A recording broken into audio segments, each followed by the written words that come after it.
America Israel का साथी होने की वजह से इस युद्ध में आ तो कूदा, ऐसा ही कुछ बोल करके अमेरिका ने फरवरी में ईरान पर हमला किया था। लेकिन अब यह हाल है कि इजराइल के प्रधानमंत्री बेंजामिन नेतन्याहू इस युद्ध के विराम से आज जा चुके हैं। नमस्कार, मैं हूं आशीष त्रिपाठी आपके साथ। ईरान युद्ध को लेकर अमेरिकी प्रेसिडेंट डोनाल्ड ट्रंप और इजरायली प्रधानमंत्री बेंजामिन नेतन्याहू के बीच मतभेद अब खुलकर सामने आने लगे हैं। सीएनएन की एक रिपोर्ट के मुताबिक नेतन्याहू ये चाहते हैं कि ईरान पर हमला जारी रहे, जबकि ट्रंप फिलहाल इस स्थिति में नहीं है, या यूं कहें कि बातचीत और डील की बात को मौका देना चाहते हैं। रिपोर्ट के मुताबिक मंगलवार को दोनों ही नेताओं के बीच करीब 1 घंटे तक फोन पर बातचीत हुई। अमेरिकी अधिकारी ने यह बताया कि नेतन्याहू ने ट्रंप से कहा कि ईरान पर प्रस्तावित हमले रोकना गलती है और सैन्य कार्रवाई जारी रहनी चाहिए। सीएनएन के मुताबिक ट्रंप ने रविवार को नेतन्याहू को बताया था कि अमेरिका ईरान पर नए टारगेटेड हमले की तैयारी कर रही है। इस ऑपरेशन को ऑपरेशन स्लैश हैमर नाम दिया गया, लेकिन परवान चढ़ नहीं पाया। लेकिन अब करीब 24 घंटे बाद ट्रंप ने यह घोषणा कर दी है कि मंगलवार के लिए तय हमलों को फिलहाल रोक दिया गया है। ट्रंप ने कहा कि कतर, सऊदी अरब और यूएई जैसे खाड़ी देशों की अपील पर यह फैसला लिया गया। हैरानी की बात तो यह है कि अमेरिकी संसद में ईरान जंग रोकने वाला प्रस्ताव पास हो गया है। दरअसल अमेरिकी सीनेट में ट्रंप की सैन्य शक्तियों को सीमित करने वाला प्रस्ताव 50 से 47 के पास होगा और 4 रिपब्लिकन सांसदों ने भी ट्रंप के खिलाफ वोट किया। अगर कानून बना तो ईरान के खिलाफ जंग जारी रखने के लिए ट्रंप को कांग्रेस की मंजूरी लेनी होगी। बौखलाहट में ट्रंप अपने चिर परिचित अंदाज में बयान पर बयान दिए जा रहे हैं। यूएस कोस्ट गार्ड अकेडमी में ट्रंप ने दावा किया कि ईरान की नौसेना और वायुसेना लगभग खत्म हो चुकी है। उन्होंने कहा कि अब सवाल सिर्फ यह है कि अमेरिका आगे पूरी कार्रवाई करेगा या ईरान समझौता। थोड़ी राहत होर्मुज से ज़रूर समझ में आ रही है, क्योंकि यहाँ पर ईरान की मंजूरी से 26 जहाज़ होर्मुज स्ट्रेट से गुजरे हैं। आईआरजीसी ने दावा किया कि पिछले 24 घंटों में 26 जहाज़ ईरानी मंजूरी के बाद होर्मुज स्ट्रेट से गुजरे। इसमें तेल टैंकर्स, कमर्शियल जहाज़ शामिल रहे। लेकिन अमेरिका और उसके सहयोगियों के लिए अभी समस्या पूरी तरह से खत्म नहीं हुई है। इसके लिए एहतियाती कदम भी उठाए जा रहे हैं। यूएई होर्मुज बाईपास करने के लिए नई पाइपलाइन बनाने पर काम शुरू कर रहा है, जहां एडीएनओसी ने कहा कि होर्मुज स्ट्रेट को बाईपास करने वाली नई तेल पाइपलाइन का 50% काम पूरा हो चुका है। युद्ध के बाद फुजैराह तेल हब पर ड्रोन हमलों की घटनाएं भी सामने आई हैं और यूएन की फूड एंड एग्रीकल्चर ऑर्गेनाइजेशन ने कहा कि होर्मुज में रुकावट बढ़ी तो दुनिया में खाद्य संकट और महंगाई बढ़ सकती है। एजेंसी ने देशों से वैकल्पिक सप्लाई रूट तैयार करने की अपील की। अमेरिकी विदेश मंत्री मार्को रूबियो ने कहा कि ईरान युद्ध के दौरान नाटो देशों के रवैये से राष्ट्रपति डोनाल्ड ट्रंप काफ़ी निराश हैं। रूबियो ने खास तौर पर स्पेन का जिक्र करते हुए कहा कि उसने अमेरिका को अपने सैन्य ठिकानों का इस्तेमाल करने की इजाज़त नहीं दी। उन्होंने कहा कि अमेरिका नाटो का हिस्सा इसलिए है ताकि ज़रूरत पड़ने पर वो यूरोप और मिडल ईस्ट जैसे इलाकों में अपने सैन्य ठिकानों का इस्तेमाल कर सके। रूबियो ने सवाल उठाते हुए कहा कि अगर कोई देश अमेरिका को अपने बेस इस्तेमाल नहीं करने देता तो फिर वो नाटो में क्यों है। उन्होंने कहा कि ट्रंप नाटो देशों के सहयोग से खुश नहीं है और अमेरिका इस मुद्दे को गंभीरता से देख रहा है। ट्रंप ने कहा कि होर्मुज पर किसी तरह का टोल नहीं लगना चाहिए। ये एक अंतर्राष्ट्रीय समुद्री रास्ता है और इसे सभी के लिए खुला रखना चाहिए। व्हाइट हाउस में पत्रकारों से बातचीत के दौरान ट्रंप ने कहा कि अमेरिका इस मामले पर नज़र बनाए हुए है। अमेरिका की नाकेबंदी पूरी तरह से असरदार रही।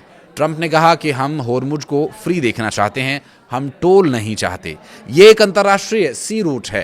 हालांकि इससे पहले ईरान की आईआरजीसी नौसेना ने दावा किया था कि पिछले 24 घंटों में 31 जहाज होर्मुज से गुजरे और उनकी आवाजाही ईरान की निगरानी में हुई। ईरान में इंटरनेट शटडाउन की बात करें तो अब तक 83 दिन गुजर चुके हैं। इंटरनेट की सेवाएं बहाल नहीं हो पाई हैं। इंटरनेट निगरानी संस्था नेटब्लॉक्स के मुताबिक देश में अंतर्राष्ट्रीय इंटरनेट नेटवर्क करीब 1966 घंटे से ज़्यादा समय से बड़े पैमाने पर बंद है, यानी 1968 घंटे। रिपोर्ट के अनुसार ईरान सरकार ने 28 फरवरी को युद्ध शुरू होने के कुछ ही घंटों के भीतर देश भर में इंटरनेट पर पाबंदी लगा दी थी। इससे पहले जनवरी में सरकार विरोधी प्रदर्शन के दौरान भी करीब 20 दिन तक इंटरनेट सेवाएं बाधित रही थीं। अब स्थिति ये है कि ट्रंप और बेंजामिन नेतन्याहू एक दूसरे के आमने सामने हैं। नेतन्याहू ये कह रहे हैं कि ईरान को मारो, हमला करो। ट्रंप ऐसी स्थिति में है नहीं कि वो हमला कर पाएं। ऐसे में उन संभावनाओं की यदि बात करें तो संभावनाएं कुछ इस तरह से हैं कि वो 5 शर्तें जिसको लेकर के लगातार जद्दोजहद बनी हुई है। नंबर 1, युद्ध की वजह से हुए नुकसान की भरपाई की मांग पर ईरान अब तक अड़ा हुआ है, जबकि इस पूरे मामले में अमेरिका का कोई भी जवाब नहीं है। एनरिच्ड यूरेनियम को लेकर के जो एक थोड़ा सा झुकाव ईरान की तरफ से दिखाया गया, वो बस इतना था कि वो एनरिच्ड यूरेनियम सौंपेंगे, लेकिन अमेरिका को नहीं, किसी ऐसे देश को जो मध्यस्थता कर सकता है। तो वहीं परमाणु हथियारों की स्थिति यह है कि ईरान के द्वारा परमाणु हथियारों को लेकर के कोई दावा नहीं किया जा रहा, जबकि अमेरिका का कहना यह है कि ईरान परमाणु हथियार जब तक नहीं बनाने की बात पर सहमति नहीं दे देता, युद्ध नहीं रुकेगा। जबकि ईरान का साफ कहना है कि हम अपने कोई ब्लूप्रिंट नहीं देने वाले। परमाणु बनाने या नहीं बनाने की लेकर को हाँ या ना की स्थिति में ईरान फिलहाल बिल्कुल भी नहीं है, लेकिन हाँ एनरिच्ड यूरेनियम सरेंडर करने वो उस स्थिति में थी जबकि पूरी तरह से युद्ध को रोका जा सके। हालांकि ईरान अपनी तरफ से पूरी तरह अपने स्टैंड पर अब भी कायम है, जबकि ऐसी परिस्थितियों में अमेरिका के द्वारा नुकसान की भरपाई के संबंध में वही स्थिति जो ईरान ने अब तक अपनाई हुई है, परमाणु हथियार बनाने या नहीं बनाने की स्थिति पर हाँ या ना जैसी कोई स्थिति भी नहीं है। तो अमेरिका की भी उस भरपाई को लेकर के भी कोई हाँ या कोई ना अब तक देखने को नहीं मिल रही है। स्ट्रेट ऑफ हॉर्मुज पर ज़रूर दोनों के बीच हाँ ना की स्थिति बनी थी, और वो हाँ ना ये थी कि अमेरिका ये कह रहा था कि हाँ हम ब्लॉकेज रखेंगे, और ईरान कह रहा था हाँ ये हमारे नियंत्रण में रहेगा।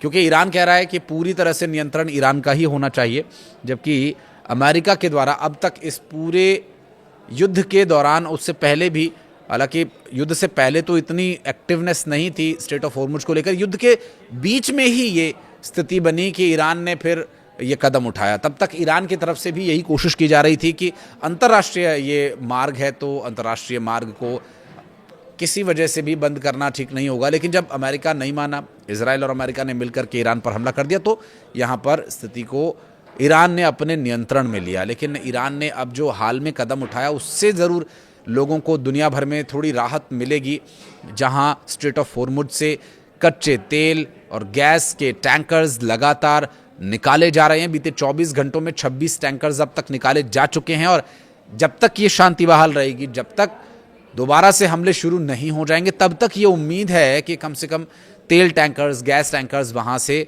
निकल सकें, और अंतर्राष्ट्रीय समुद्री मार्ग में कुछ व्यापारी जहाज़ों को भी इसी तरह से रवाना किए जाने की जानकारी मिल रही है। फिलहाल ये कितने समय तक बना रहेगा इस बारे में अभी कुछ नहीं कहा जा सकता, और डोनाल्ड ट्रंप जो मजबूर हैं कि युद्ध विराम के अलावा युद्ध खत्म की वो घोषणा कर नहीं सकते, और युद्ध लड़ने की स्थिति में वे हैं नहीं। साथ ही बेंजामिन नेतन्याहू भड़के हुए हैं। अब देखना होगा कि इस भड़का भड़की और खुद अपने घर में घिरे डोनाल्ड ट्रंप क्या आगे रुख अपनाते हैं। कुछ कहना चाहें तो कमेंट सेक्शन में ज़रूर बताइएगा। वीडियो को अंत तक देखने के लिए बहुत बहुत धन्यवाद।